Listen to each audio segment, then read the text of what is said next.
96.3.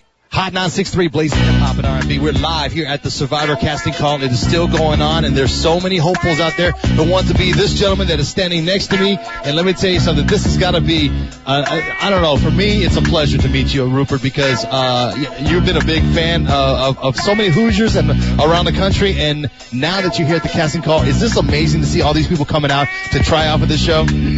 You know, it gets me excited. It makes me want to be back on the show and play again.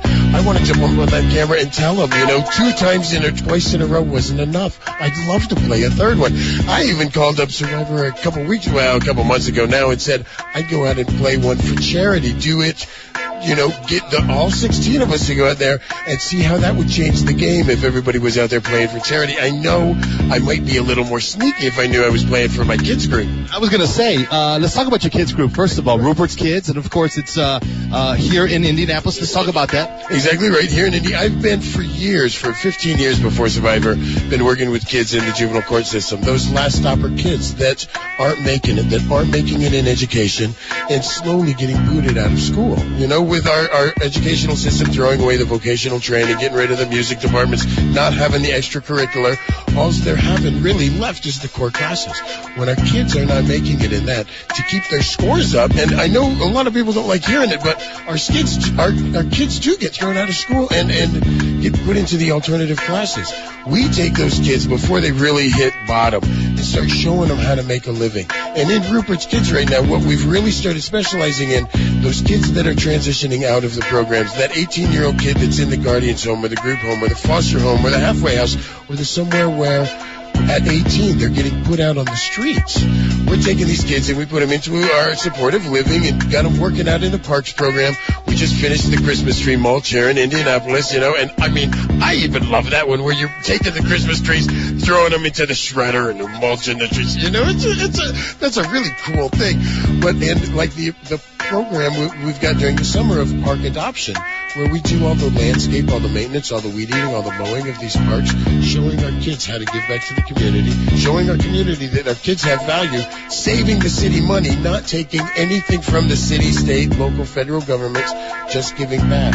It's an amazing program. If anybody wants to get in touch with you or maybe get in touch with the organization, how can they do that? RupertsKids.org. You can get all our information up there. You can see my new book coming out in February. You can see all our stuff happening, all our programs going on, and some of the pictures of my kids and I.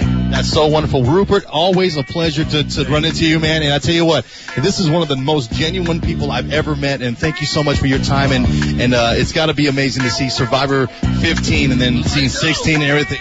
You know, with Survivor 16, too, well, except for Richard Hutch went to jail, at Survivor 15, there was going to be 16 winners because I was that All-American Tribal Council winner. Now on Survivor 16, after that, there will be $16 million winners. We could play the game with all $1 million winners. Wow, that would be an interesting show, and I would love to see you there, too. And it seemed like on the second one, when you went back on the All-Stars, you had to start thinking strategy early, didn't you? You know, exactly right. On the first one, it was fun watching the show. It was kind of the Rupert show, but I was big, goofy me running around, you know, calling it my island, my sphere, my adventure, my game, and, you know, and you're messing my game up. On the second one, it was more, how can we work together? What can we do? How can we both further ourselves? You know, and I made it 10 days more. That's right. Thank you so much. It's always wonderful to talk to you, Rupert. Rupert from Survivor, doing real big things. Thank you so much. Oh, thank you. You guys have a great day, too. You do the same. All right, we're doing it live here at the Survivor casting call. It's still going on all the way until 7, but you still have maybe a couple of spots left for you to come by here and get in on this. Maybe you might be the next Rupert. Maybe you might be the next Survivor winner. Come on by here.